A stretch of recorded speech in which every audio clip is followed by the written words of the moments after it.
incorporated the resources of a group called Classes Kids, which is a professional search group from Pensacola, and using their canine dogs, which are designed to pick up scents and to track and to try to locate missing children. We're in the process of doing that now. That takes a little while. It's not something you do in 10 minutes.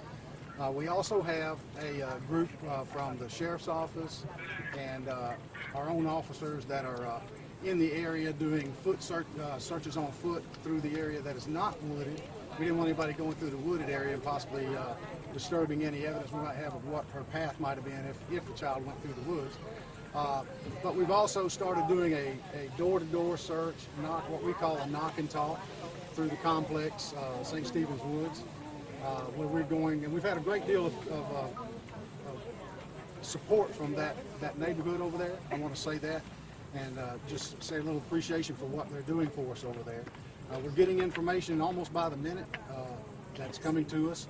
But right now we're in the process of doing an organized knock and talk search door to door to get any information that we could possibly get. We've also been in touch with some federal agencies. We've been in touch with the U.S. Marshal's Office and also with the FBI to give us additional resources on the federal level in order to expand our searches and expand our ability to investigate this and hopefully bring it to as quick a conclusion as we can. At this point,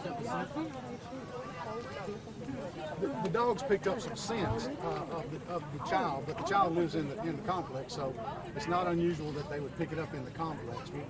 I couldn't say whether or not they have in the woods or not because they haven't come back from that search yet. But we did pick up a trail of scent within the complex itself. based on your investigation so far, do you believe that Hawaii is alive? Do you believe she has been harmed? Do you have any indication of that?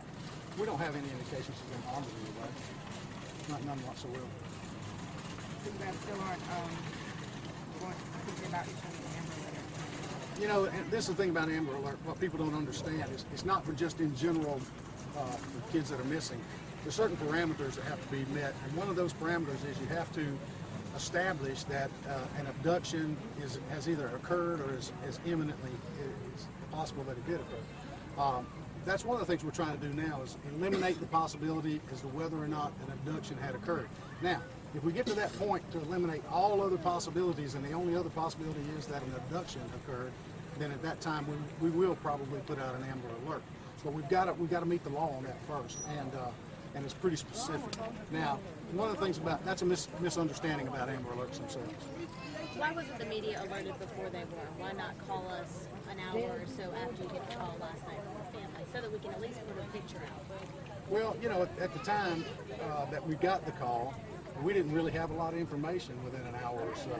You know, we get a lot of calls sometimes where kids walked off and they gone to a friend's house, or maybe there's been a dispute within the household and they went somewhere else and hiding out or whatever. Kids a lot of times leave and sometimes they come back on their own. And so before you have a media turnout, you might say, you need to be able to eliminate all of those issues and hopefully give the child time to come back. You know, I will say this, the presence of media, the presence of the community out in force and those kind of things would be intimidating to a small child who might think that they did something wrong. And we don't think that she did anything wrong, but of course you never know how a child is thinking. So we would just simply say this, we want to be sure before we put information into the media that we are correct and we're accurate in our information and that it truly was a missing person and not a child who had gone someplace else to spend the night. So if at this point you don't believe she was abducted, what do you think happened? Do you have any indication of what you think may have happened? Well, I'm not saying she wasn't abducted. I'm simply saying that we're eliminating all the possibilities before we say she was. To say she was is premature at this point. Have you spoken with family members since we spoke with you last? Oh yeah, I talked to them just a few minutes ago. Okay, who all have you spoken with? I've spoken with the family members, that's all I can tell you. I mean, there's quite a few family members there. Mm-hmm. Have you guys talked to the father at all? We've talked to him. Has her scent been picked up from these woods back here? Well, as I said a while ago when he asked, I don't know that yet because they haven't completed that search. They haven't come back and they haven't notified me of that, so I don't know yet. You know, we're still in this thing. The search, that's a big wooded area right there. It's going to take a while for them to go through it.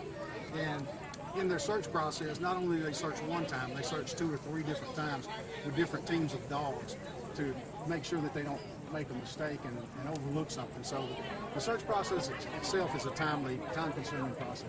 Are you looking into the possibility that this could be a domestic situation, that a family member or a boyfriend or somebody that knows this child has her?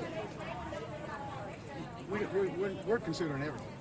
Yeah, we're considering all kinds of possibilities. And that's why I say before we go and say it's an abduction, we need to eliminate all those other possibilities. Besides the woods and the apartment complex, anywhere else that you're focusing your search right now? We're going to very soon start expanding the search area. We actually have some citizens and some different community groups that are out in the neighborhoods and the surrounding neighborhoods that are walking through those neighborhoods and just looking, calling out for her, and trying to locate the girl. We hope that's productive. But we will, the natural progression is you start from the center and you work out. So we'll be expanding the search area. After we find out whether or not there's anything in the woods, we'll expand out from there. And if we don't find anything in that next area, we'll expand out from there. So these are really time-consuming things. Just show like a timeline. When was the call put into you guys? When did family notify you guys? When was she first seen missing on that?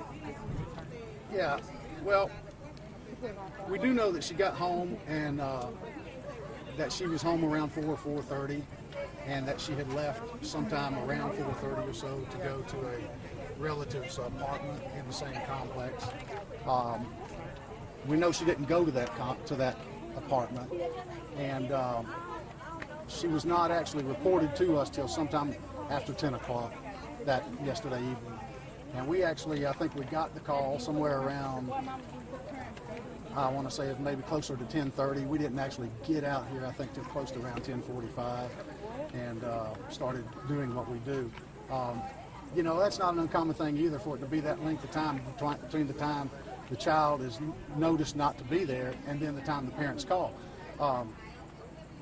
Sometimes, and what they did in this case, I think any parents would have done, they started looking in the neighborhood at all the obvious places the kid might have gone, to neighbors and the friends that the child had in the complex, and that's time consuming too.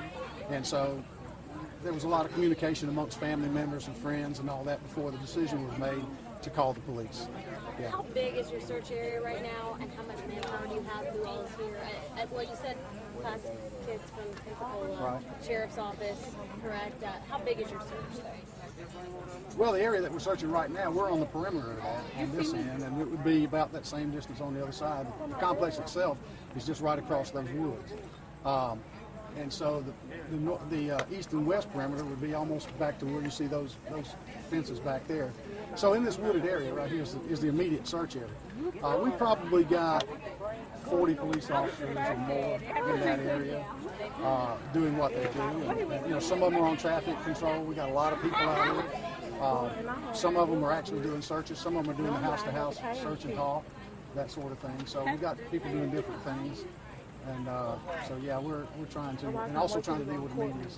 So yeah, we got a lot of different things going on. Finally, did the apartment complex cameras pick up anything? Did it pick up a direction she went? Is that why you thought she came to the No, the apartment complex cameras did not show her on the camera.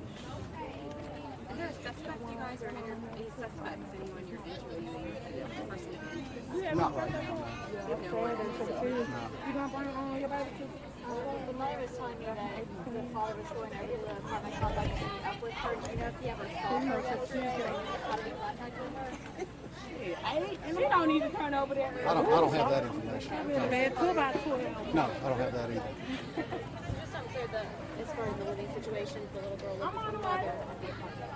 Correct. Just her mother. Well, no, I don't think it was. I don't know if it was just her or not. When I talked to her earlier, there was a house full of people. It's all family members. I don't know who lived there and who did not live there, but I was able to talk to all those family members. And but there are several family members that live in the complex, and so they all very close. It's a very close family, and they all pretty well agree that the girl has a routine every day. She kind of visits with one or the other or more of her relatives every day after school, and we pretty well were able to establish that when she got off the bus yesterday, that she, when she got home, we know she was home at a certain time, and that she left there specifically to go to another relative's house to play, and that she never got to that location. So who saw her last? Who was she last seen? Would that be her mother? That was her grandmother. Her grandmother stays with her every day. Yeah. And the dogs, are they from Pensacola, class kids, or they would be there? They're from Pensacola. Yeah. We also have some county canine dogs out here too, but we haven't deployed them yet. And we were hearing too that this little girl had a history almost of disappearing or wandering off, or is that not the case? I don't have that information. I hadn't even heard that. Maybe they meant she was just used to walking around. Yeah, I think she was. I think she was comfortable in the complex. And, but she had other relatives that lived there, and she's well known over there. Has a lot of support from the community over there, I've got to say. And so we feel like, that if any information does develop, that'll be helpful to us. Somebody there will give it to us.